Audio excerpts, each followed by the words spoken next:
Hello, and thanks for joining me on this glorious and amazing day. Why are we anxious? And last week we answered the question because we are not connected to self, because we become disconnected, at least most of us become disconnected. But before we talk about how we become disconnected and how we shall reconnect to ourselves, how does it work? How does self-connectiveness work? And I have a parable of two friends that take about a half an hour walk in the neighborhood. In the same neighborhood, walking through the same streets. And you can walk over to one of these individuals that finished their walk and say, "How was your walk?" And very briefly, I tell you, it was beautiful. I've seen flowers, I've seen roses, I've seen beautiful houses. I really enjoyed my walk. It was very nice. You walk over to the second individual that walked through the exact same neighborhood in the exact same half an hour. And you ask them, "So how was your walk?"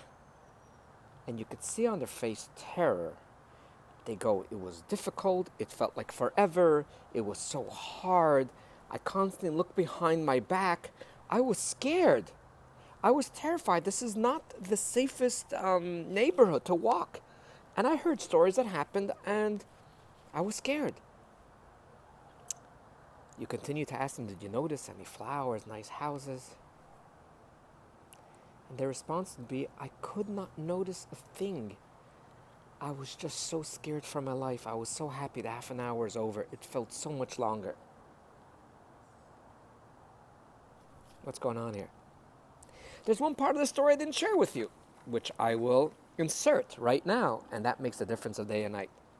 The first individual that you interviewed is someone that was surrounded by 4 armed security guards, post-military individuals, powerful, very wit and powerful.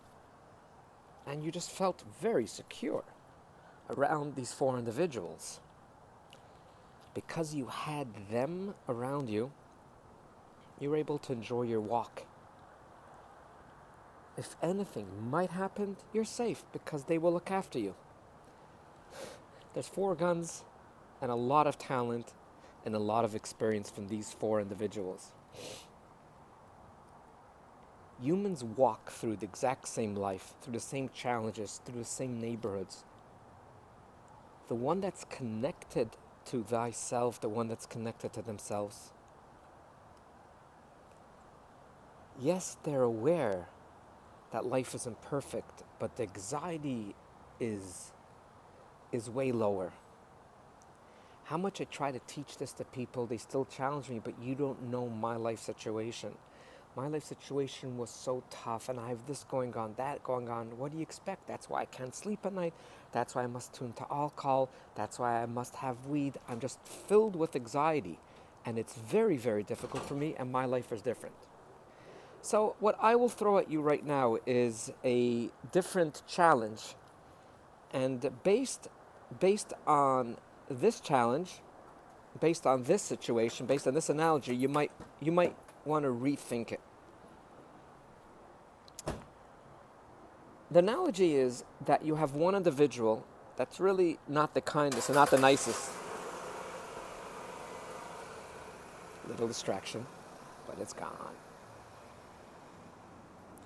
And this individual walks over to 2 people that are sitting very peacefully in the park, and he stands there with a sack of salt. Yeah, you heard me right. And he puts his hand into the sack of salt and just throws it on both individuals, just throws it on their hands, just covers it with salt, just throws salt and walks away. One individual goes and brushes off the salt from their hands. Is it annoying? A little bit. And looks at the person like, "I don't even know this person. Why is he or she throwing salt at me?"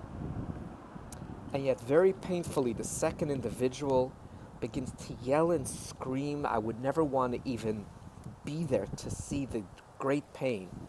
The pain is so deep, and this person is rolling on the ground, yelling and screaming for mercy, and crying, and begging for aid. What happened here? Well, sadly, the judges of the world that don't see all pieces of the puzzle go, they're overreacting. They're overreacting. Everything, yeah. Drama queen, overreacting. Oh, there she goes again, overreacting. Everything is a big deal.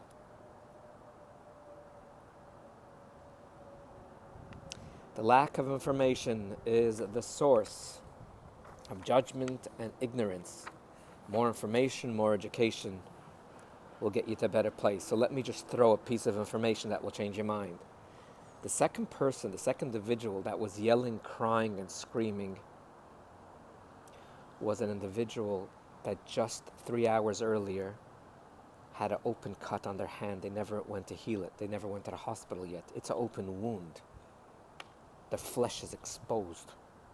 They're trying just to sit there in nature in the park and just catch some fresh air before they go to the hospital. That salt went on the open wound. Life will always throw salt on you. Is it a little bit annoying? Maybe more than a little bit. But that's not anxiety. That's manageable anxiety. Will it take 2 minutes to brush it off? Yes, it will take. Will you want to know why this individual picked on you? Yes, you might want to know, but it's not the end of the world. The second individual that was yelling and screaming, you know now because they had an open wound. In life, when it comes to emotional situations, they don't realize they have a wound.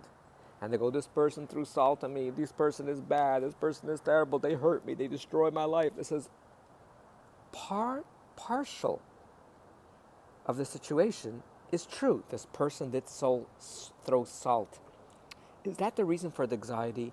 Is that the reason for the pain? Is that the reason for the anxiety? No. It was purely your wound. And what hurts me is that most people that have emotional wounds and they are disconnected from themselves react very strongly, and they really believe and they really think and they really feel that the world is an extremely unsafe place. The world is a horrible place, and they are just an individual with anxiety. And that is, as you have heard today, that is not the truth. So again, we all go through anxious moments. We all go through a tough life. If you have bodyguards, or if you don't have a wound, the anxiety will not be there. The bodyguards, the hand that's complete without a wound, that is self-connection. That is self-connection. So we still need to address two issues. One issue is, how did we disconnect? What does self-connection mean, and how can we reconnect ourselves? Have yourself a wonderful day, if you are in the sun or in the snow, regardless of where you are. And thanks for listening. And always remember, you are way greater than you think you are. For you are good.